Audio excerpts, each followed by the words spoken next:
if you want to qualify NEET, you cannot run away from physics. जो NEET के aspirants हैं वो जो सबसे बड़ी गलती करते हैं वो यही है कि वो फिजिक्स से भागते हैं। और अगर आपको नीट क्वालिफाई करना है, आप किसी सब्जेक्ट से भाग नहीं सकते। You have to study each and every subject with equal passion.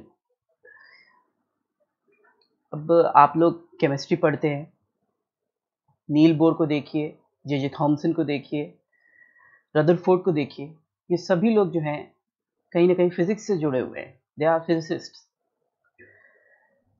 तो if so why you can not study physics? अगर आप डिसीजन कर लें, अगर ठान लें और रिवीजन करें, प्रॉपर टाइम टेबल बनाएं, तो ये फिजिक्स जो है आपके लिए बहुत बहुत ही फायदेमंद हो सकता है। This can be your super power for NEET examination. कोई भी एक सब्जेक्ट छोड़ के आप कभी भी नीट क्वालिफाई नहीं कर सकते। और आपको हमेशा पॉजिटिव एटीट्यूड रखना चाहिए। फिजिक्स बहुत आसान है नीट के लेवल का, आप उसे समझ सकते हैं, कर सकते हैं, और जितना ज़्यादा हो सके उसमें स्कोर भी कर सकते हैं। सो हार्ड वर्क करिए, रिवीजन करिए, कोशिश करते रहिए समझने की। ऐसा बिल्कुल भी नहीं है आप समझ नहीं सकते। On that note, my name is Afaq Ahmed और मैं आपके लिए सीरीज़ लेके आ रहा हूँ फिज़िक्स की, जिसमें मैं कोशिश करूँगा कि पूरी फिज़िक्स का सिलेबस जो नीट के लिए है वो बहुत ही प्रिसाइज वे में कंप्लीट हो सके, ताकि आप जो हैं जो चाहें तो उससे रिवीजन भी कर सकें, चाहें तो आप जो हैं मोस्ट ऑफ द थिंग्स जो नीट के लिए चाहिए आप यहाँ से कवर कर सकते हैं। और I will try my best and you should also try your best. So इस पूरे लेक्चर सीरीज़ की शुरुआत जो है, फिज़िक्स की ये जो लेक्चर सीरीज़ है इसकी शुरुआत जो है एलिमेंट्री मैथमेटिक्स से करनी चाहिए। अब मैथमेटिक्स जो है एक टूल है जो फिज़िक्स पढ़ने के लिए और समझने के लिए, करने के लिए बहुत ही ज़रूरी है। मैथमेटिक्स ज़रूरी है, हाँ कुछ हद तक ज़रूरी है, मगर आपको ज़रूरत नहीं है कि बहुत बड़े मैथमेटिशियन होने की फिज़िक्स या नीट की फ़िज़िक्स लेवल को समझने के लिए या क्वेश्चन सॉल्व करने के लिए। आप बेसिक्स और फंडामेंटल्स और कुछ स्मॉल फार्मूलेज और टेक्निक्स आप समझकर उसे सीख कर फिज़िक्स में ज़्यादातर क्वेश्चन लगा सकते हैं। तो ये जो पहला कुछ 2-3 वीडियोस होगा that will be all about maths, और बहुत ही कठिन नहीं होने वाला है। I will go for very basic things, बहुत ही बेसिक थिंग्स जो सबके समझ में आ जाए और सब लोग जो हैं सीख सकें। तो जो पहला टॉपिक है वो हम सब इस सीरीज में पढ़ने वाले हैं, वो है ये क्वाड्रेटिक इक्वेशन। ये हर जगह मिलता है, कहीं ना कहीं ये पॉपअप हो जाता है। तो इसको कैसे सॉल्व करें, इसकी रूट्स कैसे फाइंड आउट करें, ये सब जो है हम सीखेंगे।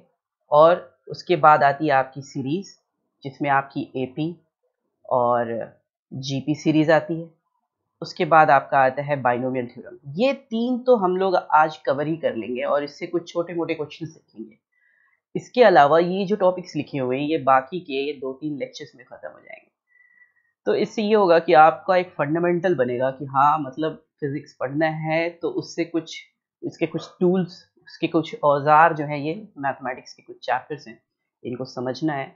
अगर ये समझ में आ जाता है और थोड़ी मोड़ी प्रैक्टिस हो जाती है, फिर क्या होगा ना, जैसे जैसे क्वेश्चन आते जाएंगे इनकी भी प्रैक्टिस होती जाएगी, और जब प्रैक्टिस होती जाएगी तो समझ में आता जाएगा और चीज़ें ईजी हो जाएंगी। तो मैथमेटिक्स से शुरू करना नींव रखने जैसा है। सो शुरू करते हैं। जो पहला टॉपिक है वो है क्वाड्रेटिक इक्वेशन। अब क्वाड्रेटिक इक्वेशन ना हर जगह कहीं ना कहीं आ ही जाता है। अब ये जैसे कि अगर आप सॉल्व करते हुए एक्स के लिए सॉल्व कर रहे हो, एक्स निकालना चाह रहे हो, और ये फॉर्मूले पे आके पहुंचते हो इस तरह के फॉर्म पे, इस तरह के फॉर्म पे जहाँ पे A X square plus B X plus C form पे पहुंचते हो, जहाँ पे ए कुछ भी हो सकता है, 3 मान लो, बी जो है 4 हो सकता है, और सी जो कांस्टेंट हो सकता है वो कुछ भी हो सकता है, 1 मान लो। तो ऐसी कंडीशन में जो जो इक्वेशन बनेगा वो होगा 3x square plus 4x plus 1 is equal to 0। अब इसको सॉल्व करना है तो या तो फैक्टराइज कर लें, फैक्टराइज करना हम लोग सभी पढ़ते हैं, एक बार फिर देखेंगे कि फैक्टराइज करते कैसे हैं, और या तो फिर ये श्रीधराचार्य वाला मेथड है, ये ज़्यादातर लोगों को याद होगा, -b plus minus under root b square minus 4ac upon 2a। इसे याद करने क्या होता है ना कि कभी कभी ये नंबर्स बड़े हो जाते हैं तो यहाँ रख के थोड़ा इजीली सॉल्व हो जाता है। ये बहुत काम का फॉर्मूला है, बहुत इंपॉर्टेंट है ये जो फॉर्मूला है बहुत इंपॉर्टेंट है ये वाला, इससे ये तो भाई हर किसी को पता ही होना चाहिए। अब देखिए ये कैसे इस तरह की इक्वेशन को सॉल्व करते हैं और कैसे जो है क्वाड्रेटिक इक्वेशन आता है तो उसे डील करते हैं। एक दो एग्जांपल इसकी देखते हैं। तो जैसे ये पहला इक्वेशन है x square minus 2x minus 3, तो फैक्टराइज अगर इसे करना चाहेंगे तो हम देखेंगे यहाँ पे a की वैल्यू 1 है, b की वैल्यू यहाँ पे देखिए -2 है और c की वैल्यू यहाँ पे -3 है। तो कोई भी इक्वेशन फैक्टराइज करने से पहले हम देखते हैं a और c को मल्टीप्लाई कर देते हैं। तो a और c मल्टीप्लाई करने पे जो टर्म आता है वो टर्म जो है यहाँ पे जो है -3 है। तो फिर अगला काम हमारा ये रहता है, ये माइनस साइन देखते हैं, यहाँ पे ये माइनस साइन है, तो इसका मतलब हमें इस तरह से फैक्टराइज करना है कि जो -3 का मल्टीपल्स हो, 3 का जो मल्टीपल्स हो, ये 3 का, उसका एलसीएम निकालेंगे 3 का पहले, तो 3 इंटू 1 एक लिख सकते हैं एलसीएम, तो उसको माइनस करें तो 2 आ जाएगा। तो ये चीज़ सोचना है, ए और सी का मल्टीप्लाई करने के बाद जो टर्म आ रहा है उसको इस साइन के हिसाब से ऐसे रखना है कि 2 आ जाए या फिर जब b आ जाए। तो यहाँ पे हम लिख सकते हैं एक्स स्क्वायर माइनस 3 माइनस, क्योंकि यहाँ माइनस है 1, और देखिए 3 इंटू 1 3 होता है। तो ये चीज़ करनी है, यहाँ पे सोचने की छोटी सी चीज़ है। -3 इज इक्वल्स टू 0। तो अगर इसे सॉल्व करें, आगे बढ़ाएं, तो x square minus 3x plus x minus 3 लिख सकते हैं। फिर इन दो टर्म में से x को कॉमन ले लें तो x माइनस 3 बचेगा। इन दो टर्म में कुछ कॉमन नहीं है तो चलो 1 कॉमन ले लेते हैं, 1 कॉमन लेंगे तो x माइनस 3 बचेगा। अब इस पूरी इक्वेशन में x माइनस 3 को कॉमन ले लें अगर, तो एक तो बचेगा x माइनस 3 और ये बचेगा x प्लस 1 इक्वल टू 0। तो जो रूट्स में मिले x के वो है -3 और +3 और -1। तो इसका मतलब ये हुआ कि इसमें जो है, इस इक्वेशन में जो है +3 और -3 रखेंगे तो ये इक्वेशन जो है LHS is equal to RHS हो जाएगी। राइट हैंड साइड और लेफ्ट हैंड साइड बराबर हो जाएगा, जो कि 0 होगा। तो ये इसके रूट्स हैं, यानी x की वैल्यू या तो ये होगी या तो ये होगी, डिपेंड करेगा हमारी सिचुएशन पे हम कौन सा क्वेश्चन सॉल्व कर रहे हैं। अब अगर इसे सॉल्व करना है श्रीधराचार्य मेथड से तो कैसे करेंगे एक बार देख लीजिए। तो उसमें श्रीधराचार्य मेथड रहता है x is equals to -b plus minus under root b square minus 4ac upon 2a। तो अगर वैल्यूज को रख दिया जाए तो b है यहाँ पे -2, तो that will become +2, plus minus under root b square will be 4 minus 4ac will become +12 upon 2a is 1 again। तो इसको आप सॉल्व करते हैं तो आपको मिलेगा 2 प्लस माइनस अंडर रूट 16 मतलब 4 upon 2। So this will give you दो वैल्यूज, दो रूट्स देता है, एक तो 2 प्लस 4 अपॉन 2 और दूसरा है 2 माइनस 4 अपॉन 2। ये जो है 6 हो जाएगा, तो यानी आपको जो वैल्यूज मिलेंगी वो होगी 3, -1, वही जो आपको यहाँ से मिला था। सो ये तरीका है। एक और question just to understand it, 5x square plus 6x plus 1, इसको कैसे फैक्टराइज कर सकते हैं हम। तो देखिए 5x square plus 6x plus 1, अब इसमें a क्या है 5 है, c क्या है 1 है, इन दोनों को मल्टीप्लाई करें तो 5 आएगा। अब 5 को कैसे लिखें कि 6 आ जाए भाई, तो 5 को लिख सकते हैं 5 इंटू 1 और इसको 5 प्लस 1 करेंगे तो 6 आएगा। प्लस क्यों, क्योंकि यहाँ प्लस है। सो अब देखिए इसको सॉल्व करते हैं, फैक्टराइज करने की कोशिश करते हैं। तो इसको मैं लिख सकता हूँ 5x square plus 5x plus x plus 1, x common ले लिए, 5x कॉमन ले लिए इन दोनों में से, तो बचा कितना x प्लस 1। इसमें से कुछ भी कॉमन नहीं ले सकते तो 1 कॉमन ले लेते हैं, तो बचेगा x+1। Okay, x+1। अब यहाँ से x+1 और x+1 कॉमन ले सकते हैं, तो x+1 और 5x+1 इज इक्वल टू 0। तो x की वैल्यू या तो आ जाएगी -1 या तो x की वैल्यू आ जाएगी -1/5। अगर इसको 0 रखिए, फिर इसको 0 रखिए, इसको 0 रखेंगे x की वैल्यू -1 आएगी, इसको 0 रखेंगे x की वैल्यू 1/5 आएगी। ओके, सो ये बहुत ही आसान तरीका है, इन तरीकों से आप सॉल्व कर सकते हैं। और या फिर यहाँ पे सीधाचार लगा लीजिए, x की वैल्यू होगी -b plus minus √b² - 4ac whole upon 2a। और ये -b की वैल्यू यहाँ पे आप रख दीजिए, b की वैल्यू है यहाँ पर 6, तो ये -b - 6 plus minus √36, b² is 36 -4 into a 5 into c is equals to 1, so that will become 45। 4 5s are 20, 20 into 1, 4 5s are 20, 20, that will become 20, 20 upon 2 5s are 10, 2a, a है 5, 10। इसको solve अगर आप करिए तो ये आएगा 36 - 20 will become 16, और 16 का √4 होता है, तो मैं लिख सकता हूँ -6 प्लस माइनस √4 होल अपॉन 10। √4 2 हो जाता है, तो इसको आप लिख सकते हैं -6 प्लस 2 अपॉन 10, या फिर -6 minus 2 upon 10. So this part will become 6, this will become -4 by 10, and this will become, sorry, this ये 16 हो जाएगा, और 16 का जो स्क्वायर रूट होगा वो 4 होगा, तो दिस विल बिकम -2 अपॉन 10,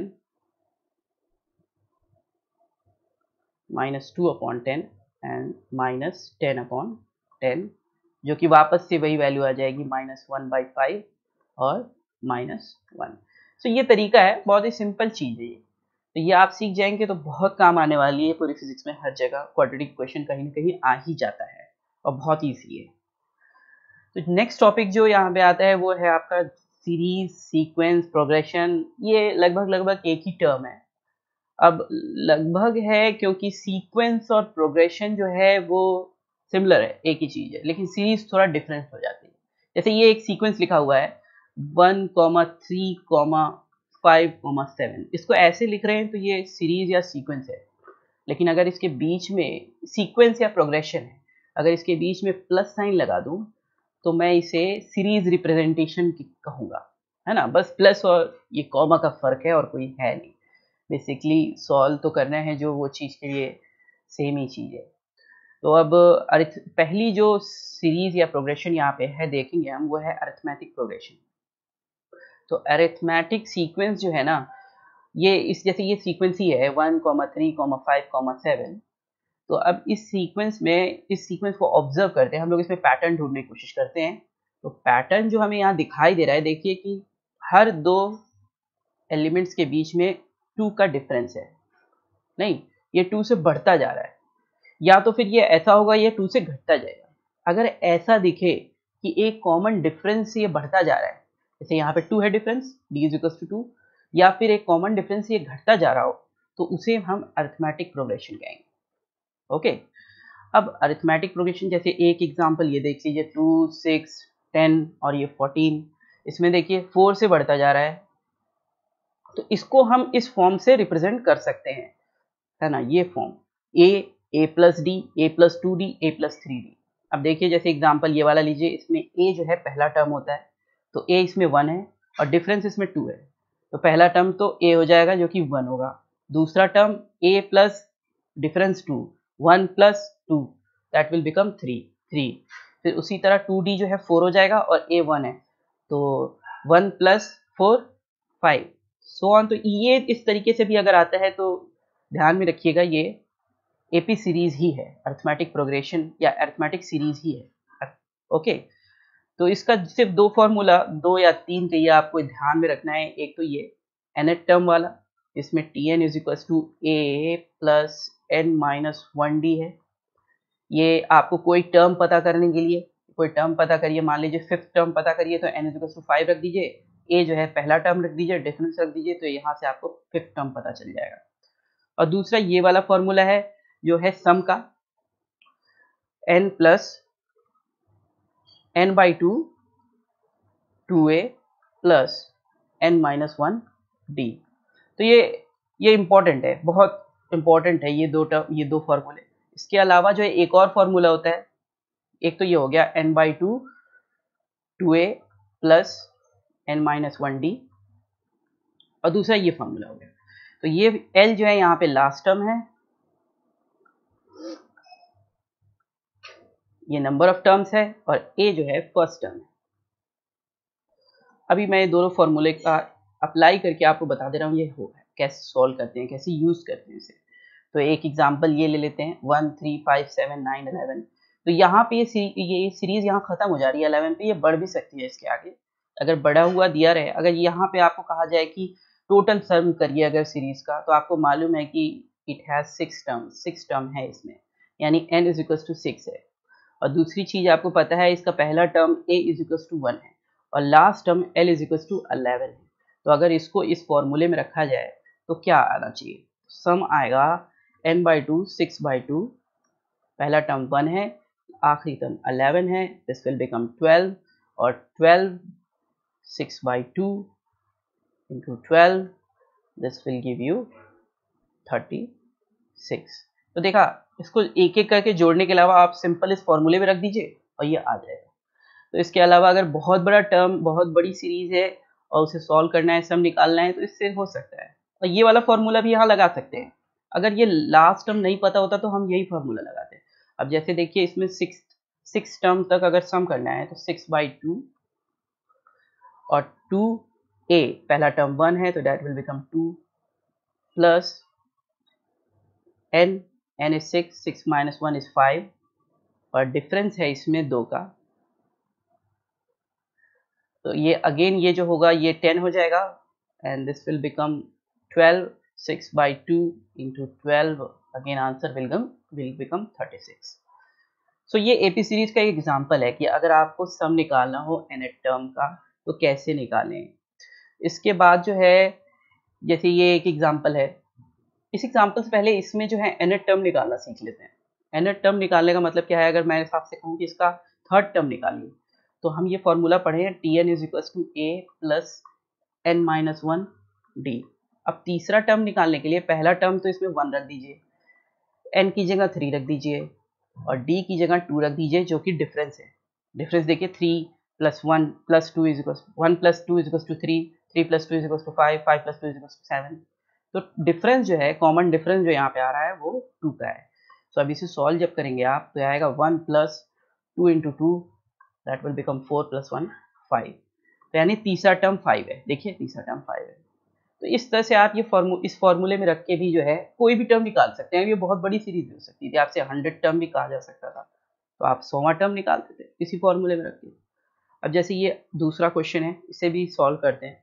इसमें nth टर्म अगर निकालना हो या इसका सम निकालना हो अगर, तो इसका लास्ट टर्म हमको पता है वो है 40, है ना, लेकिन इसमें कितने टर्म है, n कितना है, ये हमें नहीं मालूम है। तो क्यों ना हम n पहले निकाल लें। तो हमें पता है कि Tn जो होता है वो होता है a plus n minus 1 d। तो इसमें लास्ट टर्म तो 40 है, पहला टर्म 74 है। अब हमें पता नहीं है n 40 कौन सा टर्म है। अगर हम ये निकाल लें कि 40 कौन सा टर्म है तो हमें पता चल जाएगा टोटल नंबर्स ऑफ टर्म्स कितने हैं। जैसे 70 जो है थर्ड टर्म है, तो 40 कौन सा टर्म है ये पता चल जाए तो टोटल नंबर ऑफ टर्म्स निकल सकता है। अब n जो है इसको हम जो है नहीं पता करेंगे कि n माइनस 1 क्या है, n क्या है।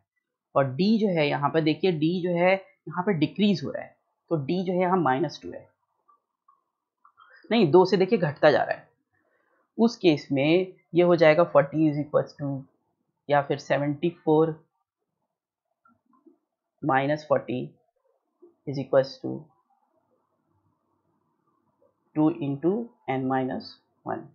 मैं इसे 2 इंटू एन माइनस 1 को मैं ये लेफ्ट साइड ले आया हूँ और फिर यहाँ रख के सॉल्व कर रहा हूँ। तो ये बराबर हो जाएगा आपके 4 34 के, और n माइनस 1 बराबर हो जाएगा 17 के। और n बराबर हो जाएगा 18 के। यानी कि इसका मतलब यह है कि 40 जो था ना ये 18th टर्म है। अब 18 टर्म का सम अगर निकालना हो तो मैं क्या करूँगा, n/2 a प्लस l वाले फॉर्मूले में रख दूंगा इसे। अब n जो है यहाँ पर जो है वो 18 है, 18/2, a जो है 74 है और l जो है 40 है।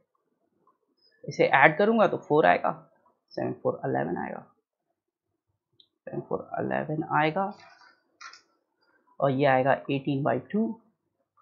और जब मैं इसे सॉल्व करता हूँ, अगर इसे रख के इसमें सॉल्व करूँ तो L जो है सही है, सही है, सही है, सही है, सही है। So this will become 1026। इसको आप सॉल्व करेंगे तो ये वैल्यू आने वाली है। सो दिस इज सिंपल, बहुत ही आसान है।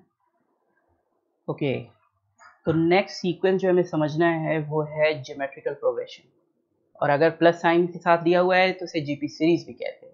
अगर प्लस साइन लगा हुआ है और रिप्रेजेंटेशन आपको ऐसा दिख रहा है तो आप उसको ज्योमेट्रिकल सीरीज भी कह सकते हैं। ज्योमेट्रिकल सीरीज में एपी सीरीज से फर्क क्या है, देखिए अगर इसमें देखा जाए तो इन दोनों के बीच में डिफरेंस यहाँ पे कितना है, 10 का है, लेकिन यहाँ पे डिफरेंस 20 का है। यानी कि ये भाई ये चेंज हो रहा है, डिफरेंस कॉमन नहीं है। तो इसका मतलब ये हुआ कि ये तो भाई एपी सीरीज तो नहीं है।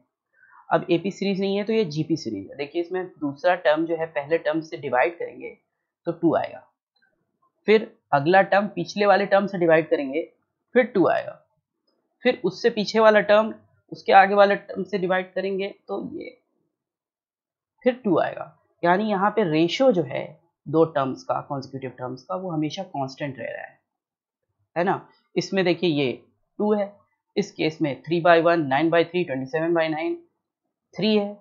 इसको रिप्रेजेंट कर सकते हैं आप इस वाले केस में देखिए इसमें x है, x²/x, x³ तो ये चेंज होता जा रहा है। और इसको रिप्रेजेंट अगर करना चाहें आप इस सीरीज को तो इस फॉर्म से रिप्रेजेंट कर सकते हैं, ar², ar3। जैसे ये वाला देखिए a यहाँ पे 1 है, अब 1 इंटू रेशियो, कॉमन रेशियो यहाँ पे 3 है तो 3 हो जाएगा। अगला जो है 1 इंटू रेशियो 3² यानी 9 हो जाएगा। तो देखिए 1 3 9, 1 3 9 27। तो इस फॉर्म से आप रिप्रेजेंट कर सकते हैं जीपी सीक्वेंस को, ज्योमेट्रिकल प्रोग्रेशन, जीपी को मैं कह रहा हूँ। तो इसमें ये जो है आपको बस याद इतना रखना है कि हाँ, divide any term by it's predecessor. तो पुराने पिछले से डिवाइड करते जाइए और पता चल जाएगा अगर कॉमन रेशियो रहेगा तो। ओके, सो इसमें जो तो फॉर्मूला है वो ये वाला है, ये इंपॉर्टेंट है, और एक ये nth टर्म का सम वाला। इसमें दो ही फॉर्मूले हैं। उसमें क्या था, एक तो फॉर्मूला ये था nth टर्म का जो था a प्लस n-1d। इसमें nth टर्म का फॉर्मूला है a r⁻n-1 है ना, ये वाला। उसमें सम का फॉर्मूला था n/2 a प्लस l, या फिर n/2 2a प्लस n-1d, ये फॉर्मूला। और इसमें जो है ये वाला फॉर्मूला। ये फॉर्मूले अगर आपको पता है तो आप सीरीज से रिलेटेड कोई भी क्वेश्चन जो है आपके कोर्स से है वो कर सकते हैं। अब ये वाली सीक्वेंस आप देखिए, इसमें 2 और 6 के बीच में डिफरेंस जो है 4 का है, लेकिन यहाँ पे ज़्यादा है, तो ये जो है एपी सीरीज तो है नहीं। अब इस सीरीज इसमें जो है क्वेश्चन में दिया हुआ है find the fifth term and nth term of the sequence. तो अगर पांचवा टर्म फाइंड करना है तो पहले देखें कि ये जीपी सीरीज है भी या नहीं। तो 6 को 2 से डिवाइड करें 3 आएगा, और 18 को 6 से डिवाइड करें तो भी 3 आएगा। यानी कि भाई रेशियो तो कॉमन है, तो यानी कि जेपी सीरीज है। अब जेपी सीरीज है तो nth टर्म का फॉर्मूला क्या है, a r⁻n-1।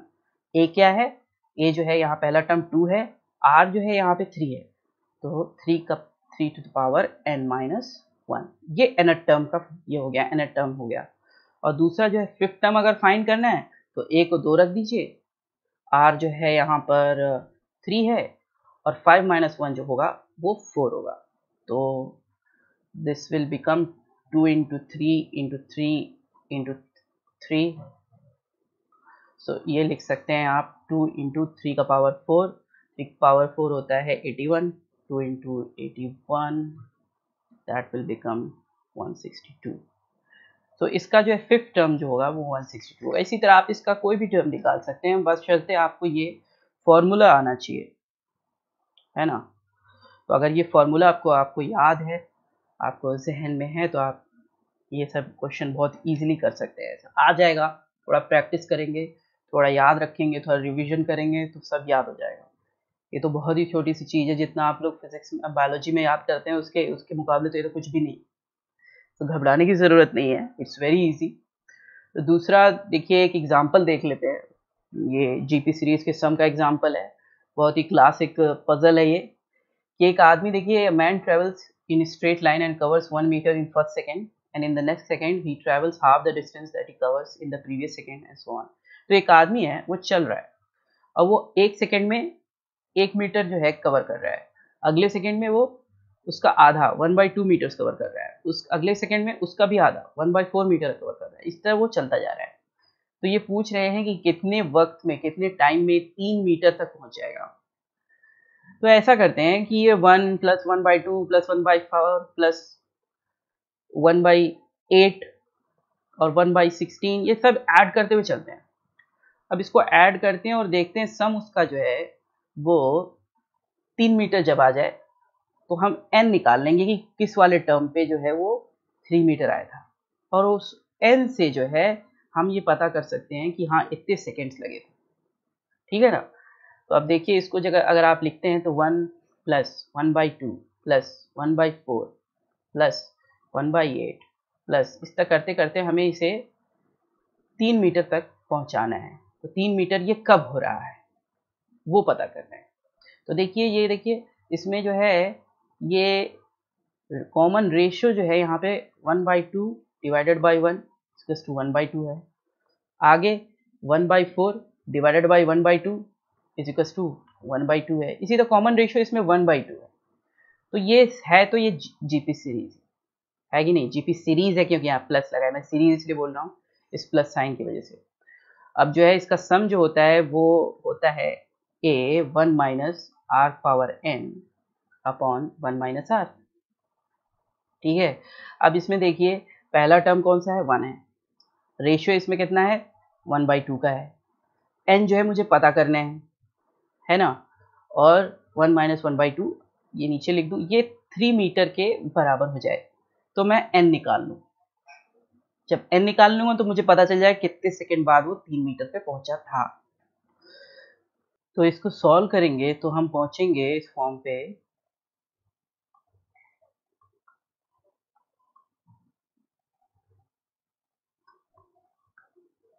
ये फॉर्म होगा जो बराबर होना चाहिए 3 मीटर के, है कि नहीं। अब इसको जो है सॉल्व करने के लिए जो है इसको इधर ले लीजिए, ये 1/2 हो जाएगा नीचे वाला, और ये ऊपर वाला हो जाएगा 1 - 1/2 होल पावर n, ये हो जाएगा 3/2। इसको इधर ले लें अगर तो ये हो जाएगा 1 - 3/2 is equals to -1/2 whole power n। तो इसको हम लिख सकते हैं -1/2 is equals to 1/2 whole power n। तो इसे लिख सकते हैं आप -2 is equals to 2 power n। तो अब n की वैल्यू कुछ भी रख लीजिए, -2 तो नहीं आने वाला है। तो -2 नहीं आएगा, इसका मतलब ये पॉसिबल ही नहीं है कि वो आदमी कभी 3 मीटर मार्क तक पहुंच जाए, क्योंकि वो हर डिस्टेंस पे आधा डिस्टेंस कवर कर रहा है हमेशा। वो he will always tend to that distance but he will never reach that। so ये कभी कभी एक एग्जांपल आता है कि एक रस्सी पे और एक रोप पे एक बी चल रही है, वो इस स्पीड से चल रही है कि हर डिस्टेंस पे वो आधा डिस्टेंस कवर कर रही है हर बार। So this is very classic example. आप लोग, ये पजल भी था एक तरह का और एक एग्जांपल भी था जीपी सीरीज का सम निकालने का, तो मैंने कहा दोनों बता देते। इसके अलावा जो है, जो अगला टॉपिक जो सीखना है वो बाइनोमियल थ्योरम है। अब बाइनोमियल थ्योरम का जो मेन जो फॉर्मूला है, जो मेन तरीका है, उसे सीखना नहीं है, बस कुछ फॉर्मूले अगर हम ध्यान में रखें तो हमारे क्वेश्चन सॉल्व हो जाएंगे। एक तो ये फॉर्मूला है जो हम सभी लोग पढ़ते हैं, और अगर x + y का याद है तो x - y होल स्क्वायर भी निकाल सकते हैं, बस यहाँ y को जो है -y रख दीजिए। जब y को -y रखेंगे इसमें तो देखिए x² - 2xy और -y का स्क्वायर तो +y ही होता है, +y²। उसी तरह इस फॉर्मूले में भी -y रख के आप x - y होल क्यूब निकाल सकते हैं। तो यानी कि x + y होल क्यूब याद रखिए, x + y होल स्क्वायर याद करिए, और माइनस वाई रख के यहाँ पर देखिए, यहाँ माइनस वाई हो जाएगा, यहाँ पे वाई स्क्वायर रहेगा, तो ये माइनस वाई क्यूब हो जाएगा। तो एक फॉर्मूला याद करिए, दूसरा वाला ऑटोमेटिकली हो जाएगा। और ये जो इम्पोर्टेंट वाला क्वेश्चन है बाइनोमियल एक्सपेंशन का, ये जो है आपको काम आएगा एक दो जगह, जो 1 + x whole to the power n, और वो पूरा याद करने की ज़रूरत नहीं है, यहाँ पे एक टर्म मिसिंग है n-2। तो ये पूरा याद करने की ज़रूरत नहीं है, आप पहले 3 टर्म्स याद कर लीजिए, बहुत है इतना, और ये टर्म याद हो जाएंगे तो आगे का भी हो ही जाएगा। और यहाँ नीचे वाला जो टर्म है देखिए 1 + nx है, यानी 1 + x होल पावर n को हम लिख सकते हैं 1 + nx plus n-1 n-1 x square upon 1 × 2। इसको हम 2 फैक्टोरियल भी लिखते हैं। 2 फैक्टोरियल मतलब 1 × 2, 3 फैक्टोरियल मतलब 1 × 3 2 × 3। ओके, यह 2 है, दिस इज 2। 4 फैक्टोरियल मतलब 1 × 2 × 3 × 4। सो ये जो है फैक्टोरियल टर्म है। अगर ये x पावर n तक जाता है तो इसमें पहले 3 टर्म याद है तो बहुत है, आपके लगभग सभी क्वेश्चन लग जाएंगे। ये एग्जाम्पल बुक में दिया रहता है, इसको देख लेते हैं इसमें कि आखिर इसमें बाइनोमियल एक्सपेंशन हम यूज़ क्यों कर रहे हैं और कैसे कर रहे हैं। तो इसको सॉल्व करने जाएंगे थोड़ा सा कॉम्प्लिकेटेड हो जाता है, बहुत ज़्यादा नहीं, फिर भी इसको हम एक्सपैंड कर सकते हैं बाइनोमियल थ्योरम से। अब देखिए कैसे, ये फॉर्मूला जो है ये एट ए गिवन हाइट h हाइट पे, और यहाँ re जो है ये रेडियस ऑफ द अर्थ है, तो h हाइट पे g क्या हो जाता है, चेंज होके g acceleration due to gravity है, क्या हो जाता है उसका एक फॉर्मूला है, आगे हो सकता है हम लोग पढ़ें जब कोर्स कंप्लीट करें, ग्रेविटेशन पे पहुंचे, जब ग्रेविटेशन पे पहुंचे तो हो सकता है इसे पढ़ें। तो ये जो है ये फॉर्मूला जो है इसको जो है हम ऐसे लिख सकते हैं, g dash g re square है, न्यूमरेटर में re स्क्वायर, यहाँ नीचे से भी कॉमन ले लीजिए, तो ये बचेगा क्या, अंदर बचेगा 1 + h/re, और ये r स्क्वायर तो पहले से ही है, तो r स्क्वायर जो है कैंसिल आउट हो जाएगा, तो बचेगा क्या, g 1 + h/re होल पावर -2। अब ये टर्म जो है इसको कंपेयर करिए इस फॉर्मूले से कंपेयर करिए इसको 1 + x पावर n से। यहाँ पे x जो है h/re है और n जो है -2 है, तो अगर इससे कंपेयर करें तो इस वाले टर्म को हम लिख सकते हैं 1 प्लस, फॉर्मूला देखिए क्या है, 1 + nx plus n-1 x square upon 2 factorial, यानी 1 × 2।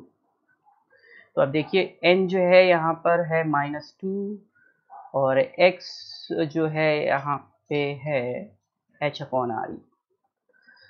फिर जो है अगले टर्म के लिए n जो है -2 -1 -3 हो जाएगा, x square h/re whole square हो जाएगा और 2 फैक्टोरियल हो जाएगा। अब इसमें देखिए ये जो h/re है ना, h जो है ये हाइट जो होगी इस फॉर्मूले में, ये re के कंपैरिजन में बहुत ही कम होगी। तो जब ये कम होगी तो h/re बहुत ही छोटा टर्म हो जाएगा, और जब ये छोटा टर्म हो जाएगा उसका स्क्वायर करेंगे तो वो और छोटा हो जाएगा, तो इसको हम निग्लेक्ट कर सकते हैं। ओके, तो जो टर्म बचेगा वो है 1 + 1 - 2h/re। तो हमारा जो फॉर्मूला हो जाएगा वो होगा g डैश g 1 - 2h/re। तो ये स्क्वायर सब खत्म हो गया, तो इसे सॉल्व करना थोड़ा कंपैरेटिवली इजी हो जाएगा, ये फॉर्मूला भी हम लोग पढ़ सकते हैं। तो बाइनोमियल एक्सपेंशन का एक ये एग्जांपल है, और जैसा आता रहेगा मैं आप लोग बताता रहूँगा और आप प्रैक्टिस करते रहिएगा, याद हो जाएगा। और आखिरी में ये लेक्चर ख़त्म करते हुए जीपी सीरीज़ का एक बहुत ही अच्छा एग्जांपल है जो पढ़ाया जाता है, अक्सर क्वेश्चन में आ जाता है, कैपेसिटर का एक क्वेश्चन है जो मैंने सोचा कि बता देना चाहिए, इससे थोड़ा सा जीपी सीरीज़ के सम का भी एक एग्जांपल हो जाएगा और थोड़ा सा जुड़ जाएगा कि फिज़िक्स से आखिर इस्तेमाल कैसे करते हैं ये सब सीरीज़ वगैरह। तो इसमें ये क्वेश्चन है, बहुत ही फेमस है, ये कई बार पूछा जाता है। ये एक कैपेसिटर है 1 माइक्रोफैरड का, उसके साथ पैरेलल में एक और कुछ कैपेसिटर लगे हैं 2, उसके साथ पैरेलल में लगे हुए हैं 4। ओके, उसके बाद जो है 8, उसके बाद जो है 16। इस तरह ये जो है बढ़ता जा रहा है, ये सीरीज बढ़ती ही जा रही है। और आपसे कह रहे हैं कि इक्विवेलेंट कैपेसिटेंस निकालिए। ओके, अब कैपेसिटर के केस में क्या होता है ना कि अगर कैपेसिटर जो है सीरीज में जुड़ा हुआ है तो इन्वर्स होके ऐड होता है, यानी कि 1/c' जो होगा इसका नेट कैपेसिटेंस वो 1/c प्लस 1/c होगा। इस केस में वो 1 माइक्रोफैरड है, 1 plus 1/1, so 1/c' will become 1/2, 2/1, तो c' यहाँ पे 2 हो जाएगा। उसी तरह अगर जो है वो क्या कहते हैं, और अगर कैपेसिटेंस जो है इस तरह पैरेलल में जोड़ लगा हुआ है तो सीधे सीधे ऐड हो जाएगा। ये C1 अगर है, ये C2 है, तो इसे ऐड कर सकते हैं सीधे, यानी C नेट जो होगा वो C1 प्लस C2 हो जाएगा। समझ में आई बात? तो अभी एग्जांपल में देखिए, यहाँ पे पहली ब्रांच में तो ये 1 रहेगा, दूसरी ब्रांच में अभी हमने सॉल्व किया ये 2 हो जाएगा, तीसरी ब्रांच पे ये 1/1 प्लस 1/1 प्लस 1/1 प्लस 1/1, इसको आप 4/1 लिख सकते हैं, तो 1/c 4/1 है, तो c जो होगा वो 1/4 हो जाएगा, है ना।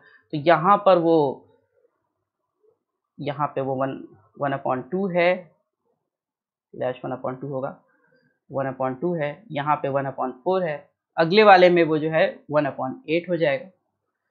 तो अगर जब आप इसको जो है ऐड करेंगे, देखिए सीरीज इस तरह से तो निकल के आ रहा है 1, 1/2, 1/4, तो इसको हम लिख सकते हैं ऐसे 1, 1/2, 1/4, 1/8, है ना, ऐसे ही बढ़ता जा रहा है। और फिर पैरेलल में तो सिंपली ऐड कर दें 1 प्लस 1/2 प्लस 1/4 प्लस 1/8 प्लस 1/16 और सो ऑन, ये ऐड कर दें तो हमारा सी नेट निकल जाएगा। ये इनफाइनाइट तक जा रहा है, क्योंकि ये देखिए बढ़ता ही जा रहा है, बढ़ता ही जा रहा है, बढ़ता ही जा रहा है। तो चलिए इसमें आप देखिए, इसमें जो है 1/1 प्लस 1/2 प्लस 1/4 प्लस 1/16 1/8 प्लस ऐसे से बढ़ता जा रहा है। इसमें देखिए जो कॉमन रेशियो है r जो है 1/2 है, वही वाला केस देखिए वैसे ही है। और ये जो है इसका सम जो है इनफाइनाइट पे कितना होगा ये निकालने की हम लोग कोशिश करते हैं। तो कोशिश जो करिए तो s is equal to a 1 minus r power n whole upon 1 minus r common ratio है जो कि 1/2 है, a जो है फर्स्ट टर्म है जो कि आपका 1 है, r 1/2 है। अब इसको बस सिंपल फॉर्मूले में पुट कर दीजिए, तो s is equal to 1 minus 1/2। अब इनफाइनाइट तक टर्म जा रहा है तो n को मैं इनफाइनाइट लिख लेता हूँ यहाँ पे, और 1 माइनस 1/2 है। अब देखिए ये 1/2 का इनफाइनाइट को हम लिख सकते हैं 1 पावर इनफाइनाइट तो 1 होगा, क्योंकि 1 का पावर कुछ भी हो जाए 1 ही होता है। और 2 पावर इनफाइनाइट जो होता है वो इसको हम लिखेंगे 1 अपॉन इनफाइनाइट लिख सकते हैं, 2 पावर इनफाइनाइट इनफाइनाइट होगा, और 1 अपॉन इनफाइनाइट को आप 0 लिख सकते हैं। ओके, ये वाला टर्म जो है वो 0 हो जाएगा। जब ये 0 हो जाएगा तो आपका बचेगा क्या, 1 माइनस 0 होल अपॉन 1 माइनस 1/2। ये वाला टर्म 1/2 हो जाएगा, जो कि बच जाएगा 2 माइक्रो फैराड। इसको सॉल्व करिए तो ये जाएगा 1 upon 1/2, that will become 2 micro farad. तो ये एक क्वेश्चन है जो एक सीरीज की सम का एक एप्लीकेशन है जो हमने किया इस तरह के क्वेश्चन में। ओके, एक क्वेश्चन सॉल्व करने के लिए हमने सीरीज का एग्जांपल लिया। इस तरह से बहुत सारे जो है हमारे क्वेश्चन सॉल्व होंगे, और जिसमें कहीं ना कहीं जो है आपको मैथमेटिक्स का कोई ना कोई यूज़ मिल ही जाएगा। सो मैथमेटिक्स जो है ना बहुत ही बेसिक सी हम मैथमेटिक्स यहाँ पढ़ेंगे जो हमें बहुत काम आने वाली है।